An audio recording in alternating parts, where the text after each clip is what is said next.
Hey, what's up everybody? Rob Cohee, Technical Evangelist for Autodesk Manufacturing, and welcome to part 4, is it? I've lost count, of the getting the most out of your 30-day trial with Autodesk Inventor series. So far I've been using all of the tutorial examples, and I've been heavily suggesting that you walk through the tutorials that are in there. I've kind of given you my thoughts, some advice on, best advice toward part modeling, assembly modeling, and we could spend a week together, and I couldn't possibly pass along every bit of knowledge or some experience that I've had using Inventor over the last 10 years. But hopefully you've taken advantage of some of the tips and tricks that I could offer up anyway for what they're worth. Now the last one we're going to spend a little bit of time on is documenting both parts and assemblies in 2D.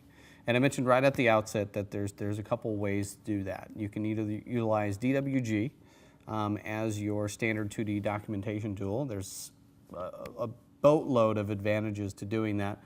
First and foremost is if the rest of your company uses DWG, they utilize AutoCAD LT to view engineering documentation. You're able to create native DWG files outside of Inventor. The other way is through IDWs, but we're going to focus in on DWG. Same capabilities with IDW and DWG, but significant advantages to using DWG over IDW. So what I'm going to do is I'm going to document this part that you see on the screen here in 2D. Right? It's great to be able to create 3D components, but what about documenting them in a drawing file? Well, let's just go ahead and create a new metric, ISO.dwg. So we'll just call it the ISO.dwg template file. Now each of these templates are completely customizable. You can create your own title blocks, your own borders, and again, you put those into these template files just the same way you did with AutoCAD so that all your company standards come across. Now, creating drawings inside of Inventor is insanely easy. Basically, what I do is I tell it, all right, what scale, what view do you want this particular drawing to be shown in? So I'll just say, I'm going to place a front view, grab a top view, and probably an isometric. Now, you'll note that I didn't have to call up any other commands in order to create the top and isometric views here. So let's just go ahead and edit that view. Editing a view is wicked easy. You just double click on the view and you say, I want that display as being shaded. So here I'm getting a lot of hidden lines in here. You'll notice that it's doing all the hidden line calculation, and maybe that's not something that you want. So what you can do is you can say don't show the style from the base, just shows as just not being hidden line, but hidden line removed.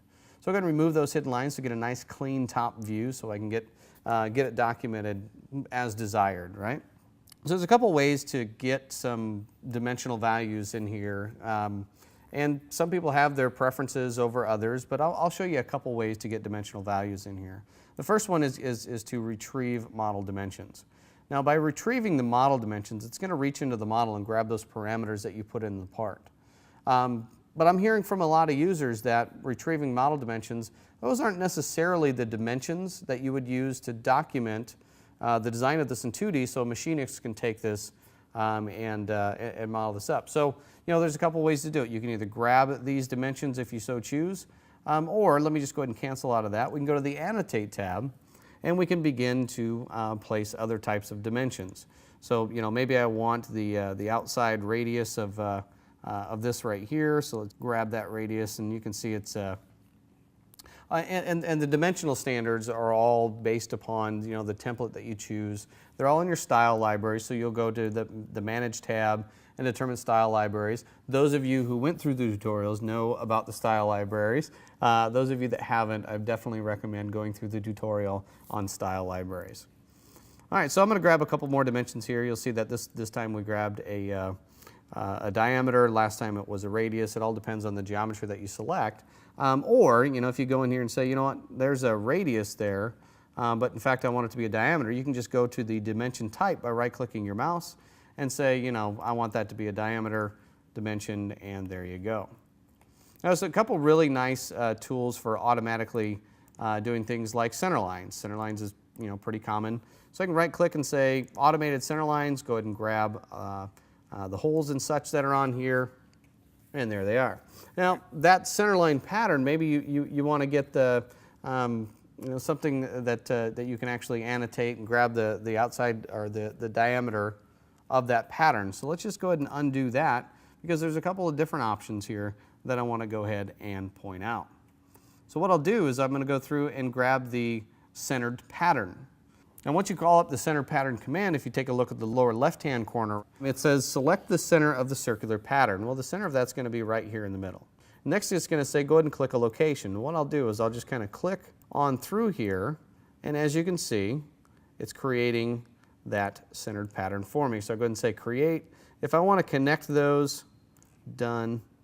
I can just kind of drag that around and get it, about where I want it to be. Now that's actually something I can dimension to. Again, so if I can say dimension type diameter, seems to make a little bit more sense there. All right, next thing I'm going to do is I'm going to grab a hole note. Now the hole note is, it's rather than just grabbing a diameter and then manually typing in the hole information, what you can do is you can use the hole and thread notes to get the actual information from the hole itself inside of the part. So you can see that I've got 11 millimeter diameter, that's 20 millimeters deep.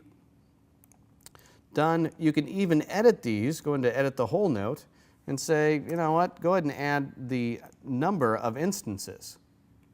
So I'll add the number of instances to that hole note, and you can see that 6 holes, 11 millimeters by 20 millimeters deep. All right, let's go ahead and change the scale of this view up here. I'm going to knock that down just a little bit, make room for some additional detail views and maybe a section view. So let's say that, a section view is something that's appropriate here. So let's just go ahead and say section view. And I'll just draw my section line, right click and continue, and place the view over to the right like you see here. Move some views around to make sure it fits on the screen.